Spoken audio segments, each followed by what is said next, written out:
I never thought my life would end in tears.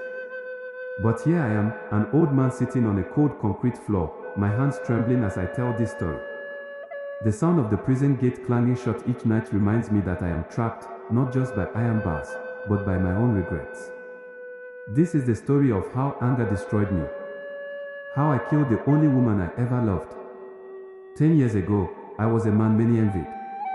My name is Okafor, a successful businessman in Enugu. Life had smiled on me early.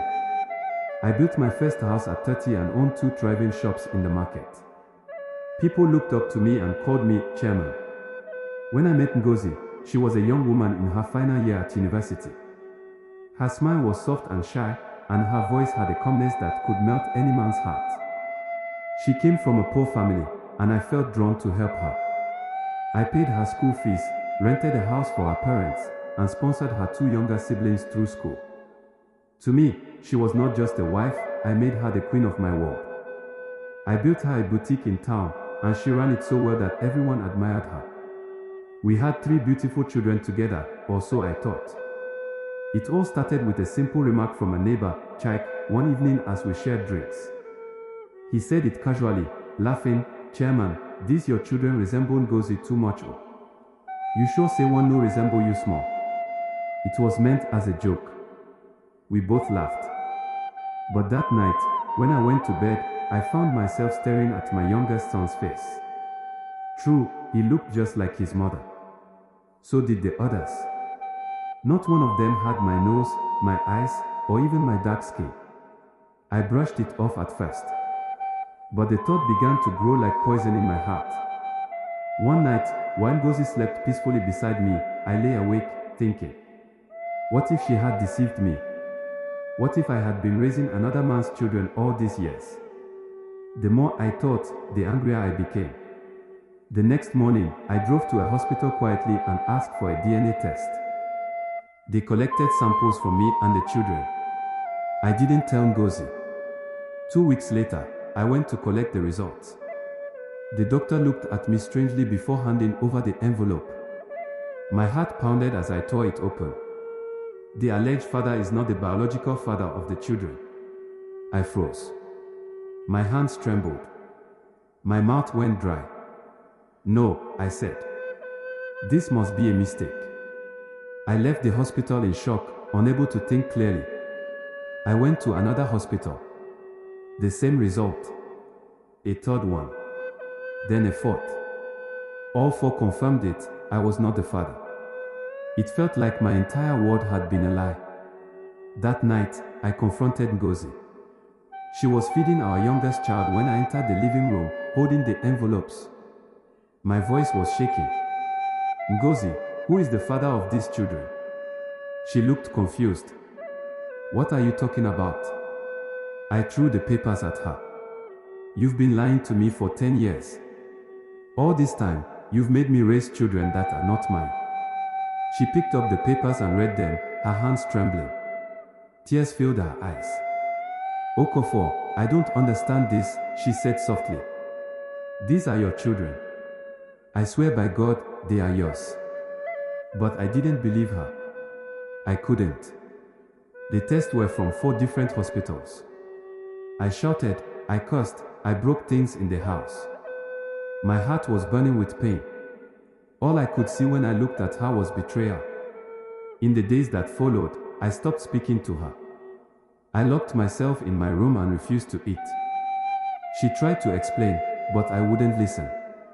I hated her voice, her face, her presence. Friends noticed I had changed. My eyes were always red.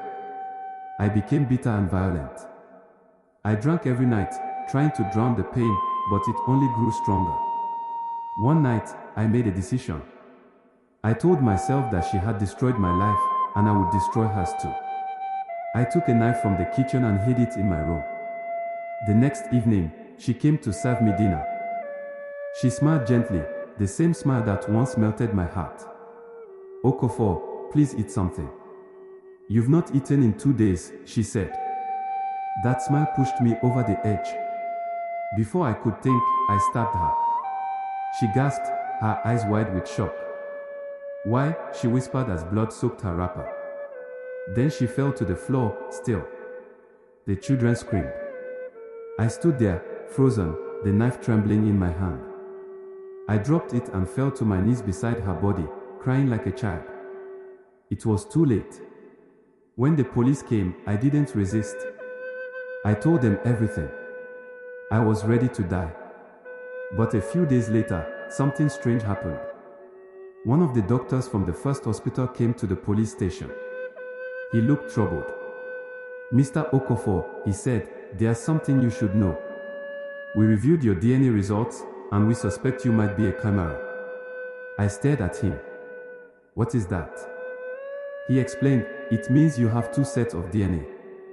You were supposed to have a twin before birth, but the twin merged with you in the womb. So, your blood DNA may not match your reproductive DNA. They took another sample, from my skin, my saliva, and finally, a test using tissue from my body. When the results came back, I couldn't breathe. The children were mine. All of them. I screamed and fell to the floor. I wanted to die. I wanted time to turn back. But time does not listen to regret. Now, every day in this prison cell feels like a lifetime. The other inmates call me a pastor because I never stop preaching about patience and anger. They don't know that my sermons are born from pain. I often see Ngozi in my dreams. She is smiling, just like she did before everything fell apart. Sometimes she says, Okafor, you should have trusted love. I wake up in tears. I wish I had listened to her. I wish I had trusted the woman who stood by me when I had nothing. But anger blinded me. And once anger takes over your heart, love has no space to live. So, if you are listening to this story, remember my words. When you are hurt, take a breath. When you doubt someone you love, look for truth with patience, not anger. Because the truth may not be what it seems. If you act in rage, you may destroy everything that still loves you. I, Okafor, am the man who killed his own heart. And every day I live, I carry the weight of the woman I destroyed.